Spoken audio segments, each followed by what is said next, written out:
Did you know that the first human dream of flying didn't begin with engines, cockpits, or roaring jets? Stop scrolling, because today we're stepping back into the 18th century to unveil a story that isn't just fascinating, it's incredible. This is the secret tale of the Montgolfier brothers, two visionaries who lifted humanity toward the heavens for the very first time. Their story starts, surprisingly enough, not with skies, but with paper. That's right, paper. In the small French town of Annonay, Joseph Michel and Jacques-Étienne Montgolfier were born into a family of paper manufacturers in the early 1700s. While they may have seemed destined to inherit a humble business, the brothers had other plans. Plans that would literally make history rise above the ground. Now you might be thinking, what could two paper manufacturers possibly have to do with the birth of aviation? Let me walk you through it. One day, as family stories recount, Joseph Michel, the dreamer of the duo, was gazing into the fireplace. It seems trivial, but this moment would be pivotal for humanity. He observed how sparks and embers floated upwards when heat was applied. To Joseph Michel, this wasn't just a quirk of nature. It was the key to something far greater. He theorized that a heated, lighter-than-air substance could lift objects skyward. Equipped with a relentless curiosity, he roped in his brother Étienne, known for his pragmatic and mechanical mind. Together, they set out to explore this magical property of heat, causing things to rise. Their first experiments were bizarre. They started with small paper boxes, suspending them over a fire to observe if they indeed were lifted by the heated air. And guess what? It worked. But this was only the beginning. Over months of trial and error, they engineered larger and more durable structures. They moved away from paper boxes and began using fabric coated with a special blend of alum to make it fire-resistant.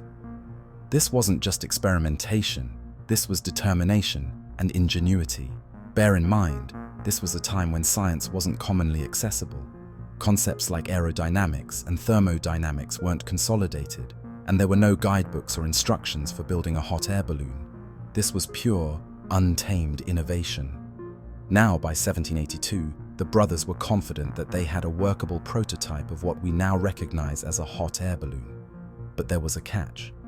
They needed to prove this contraption could actually carry weight.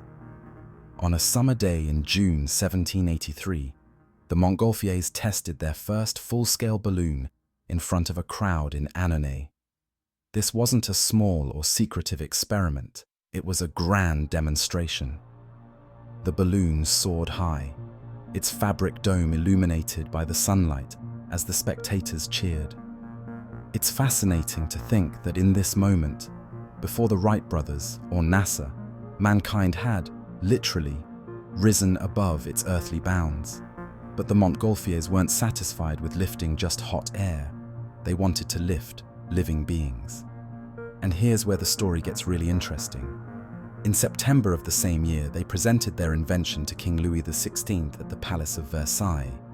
But instead of walking up to the king with human test subjects, the brothers introduced an unusual trio: a sheep, a duck, and a rooster. Yes, you heard that right. These animals became the first living beings to ascend into the sky aboard a man-made device. Why these animals, you might ask? Well, the choice was deliberate. The Montgolfiers knew the sheep's anatomy was similar to a human's and wanted to ensure it could survive at high altitudes, while the duck and rooster served as control comparisons. The launch was a spectacle, with scholars, nobility, and even the king and Marie Antoinette present. When the balloon glided back to the ground, the animals were unharmed, confirming it was safe for humans. And then, on November 21st, 1783, history was made. Two courageous men, not the Montgolfiers themselves, but Jean-François Pilatre de Rosier and François Laurent d'Arlande, became the first human passengers of a hot air balloon, piloted under the Montgolfier prototype design.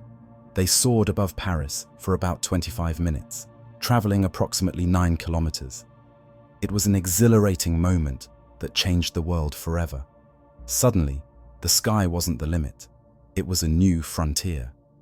While their fame spread, It's essential to note that the Montgolfiers weren't alone in their pursuits for long.